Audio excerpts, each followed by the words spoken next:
We are busting the motivate. Look, we're not going to bust that. Okay, let me try one more time. I'm so glad that little snafu happened in the first sentence. Okay. We are busting the motivation myth today on the Upside podcast. I am Theresa Flood, and we are here to help you get unstuck by changing the way you think and provoking meaningful change from the inside out. I am your host, and I'm so excited today. We're going to talk about motivation, and we're going to talk about the myth of motivation because some of us are waiting around hoping that soon we're going to feel like it, like the feeling and the passion is just going to come. It's going to cause us to take massive action. And while we're waiting around for all of the motivation, life is keeping us stuck. So let's talk a little bit about what the myth of motivation is and how do we actually get things done. Here is the science-based research. Motivation actually happens after we take action and not before. Yes. It happens after we take action and not before. And I remember Mo Anderson, who was the CEO of Keller Williams for many years, she would have this video where she would talk about, if you want to be enthusiastic, act enthusiastic. And it was kind of a funny video. She'd repeat it over and over. And it was kind of a mantra. But there is so much truth to that the action precedes the motivation. So feelings are a powerful thing. And for most of us, feelings feel very hard to change. As a matter of fact, I think there's a pervasive feeling in our culture that if we feel a certain way, then that is our truth. Well, I can't help it. I just feel this way. My feelings are my reality. Feelings are big, fat, hairy liars, ladies and gentlemen. Your feelings are not truth. Your feelings will lie to you all day long. Your feelings are a tool, though, that can help you either move forward or move backwards. Your feelings are very powerful things. Feelings are not bad. Emotions are a wonderful thing. They're given to us by God for a reason. So there's nothing wrong with feelings. There's nothing wrong with emotions. But in and of themselves, they are not the truth. And we do have the ability to control our feelings and our emotions. So they are powerful, but they are not commands. They're signals that can be observed and that can be shifted. So feeling unmotivated does not mean you are incapable. It just means you're human. So when we have feelings of whatever kind, it is part of the human experience. So I want to teach you the point FAR model. And if you have been a Keller Williams agent, you have probably heard this before, but it's the acronym PTFAR. So just hear me out. If you're watching on YouTube, I'm going to do the little actions. If you're listening to this, it's all good. So the P stands for programming. So I'm touching the top of my head, all you Apple listeners. P stands for programming. Programming is the habitual way that we think. It's our natural response and perspective and the way that we view things and view the world. The next thing is our thoughts. So our programming is what affects our thoughts and our ways of thinking. And our thinking is what actually creates our emotions. The reason that we feel a certain way about something, a reason that emotions are provoked within us is because of a thought that we are thinking or because of a programmed way of thinking that we have. So how do we get to actions? Well, our feelings are actually what creates our actions. So we are typically going to act according to how we feel. And one of the things that we have taught for many years is that logic will make somebody think, but emotion will make us act. Emotion is a powerful thing because it does create action. So emotion makes us think, logic makes us act, so that emotion creates the action. The action is what gets us to the results. And that's what we're all looking for at the end of the day. Whatever it is that we're trying to do, how we're trying to get unstuck, how we're trying to move forward with something, we're looking for the result to happen. So here's the really good news is you can go disrupt this cycle at any point.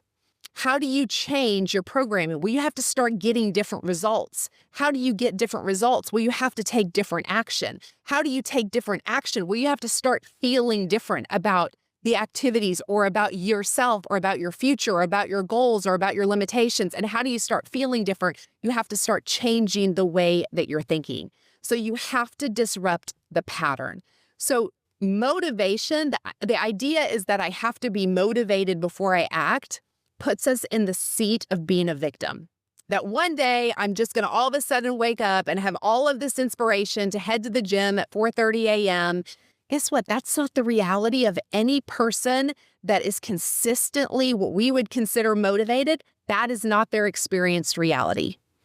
Their experienced reality is that they have started choosing different ways of thinking to get different feelings, to start doing different actions, and then the results start happening.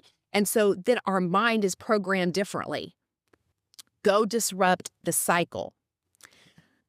So I like this quote. It says it's attributed to Abraham Lincoln. So, I don't know. You can fact check me, but it says discipline is choosing between what you want now and what you want most. So if we're not going to make decisions based just on how we feel, whether the motivation has struck us in the moment, then how are we going to move forward? The number one thing is commitment and character. The number one thing is commitment and character. There is not one person who is consistently in any kind of habit or routine, let's say for fitness or for their business or for personal growth and reading, that every single day has the motivation and feels like it. You don't need a mood, you need a decision. And when you start making a decision because you've made a choice to be the kind of person who follows through on their word, you will start to see the actions happen. I get up every day and read the Bible, invest in my personal growth, and go to the gym, not because I'm motivated, but because I've made a commitment. And after I got into action, I started seeing results in my life. And when I started seeing those results in my life, then on those mornings that I don't feel like it, I go back and I look at the fact that when I go to the gym, I actually feel better afterwards. And when I'm eating healthy, I actually have more energy. And I love how I feel when I'm doing those things. Don't necessarily love how I feel while I'm at the gym, but I love how I feel because of the results of that. And it starts changing the way that I feel about doing those activities. So it looks on the outside to the world like you're motivated, but deep down, you've made a commitment and a choice, and you're showing up as a person of character. I love the book Atomic Habits, and one of the things it talks about is that it's not about just making a habit to run. It's about becoming a runner. It's not about making a habit or a choice to write. It's about becoming a writer. You're becoming the kind of person who does the activities that are required to be that. And when we do that, that's what actually changes our character. It's the process of becoming the very best version of ourselves. When you honor your word to yourself, you do what you say you will do, it is the number one way to build confidence in your life. You become a person that you can depend on. You become a person who trusts your word, and your confidence is going to massively increase. So again, if we're not talking motivation, we're talking commitment and character. Also, creating habits to make things easier. Making the right action by default. You lower the friction. The book Atomic Habits, and we're going to actually do an episode about some productivity hacks. I'm going to talk a little bit about Atomic Habits and some of the things that I've learned through that book. But if we can learn to make habits easier, we don't have to have the feeling all of the time. I mean, I don't know about you, but I don't wake up every single day motivated and excited to brush my teeth. I do know, though, that I feel better, and it's much better in my life when I do. It doesn't require a ton of motivation. It's a habit that already happens.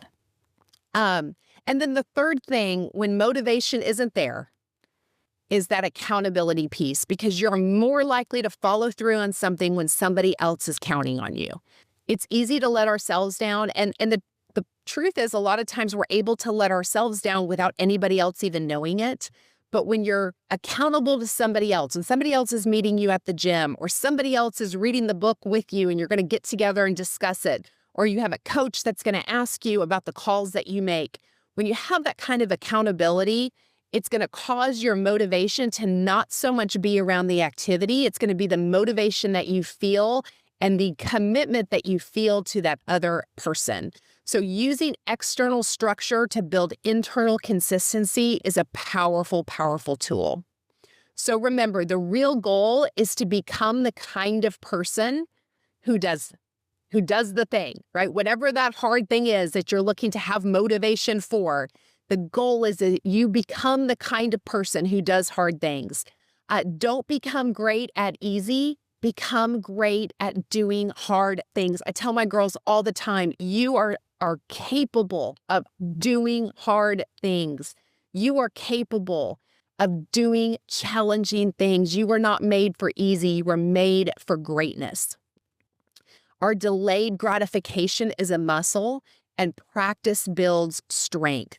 So motivation is overrated. It is about identity. Remember, over time, you will never act consistently different than your identity. So you have to build an identity around being a person who follows through on your commitments, on your decisions, on your goals, regardless of how you feel.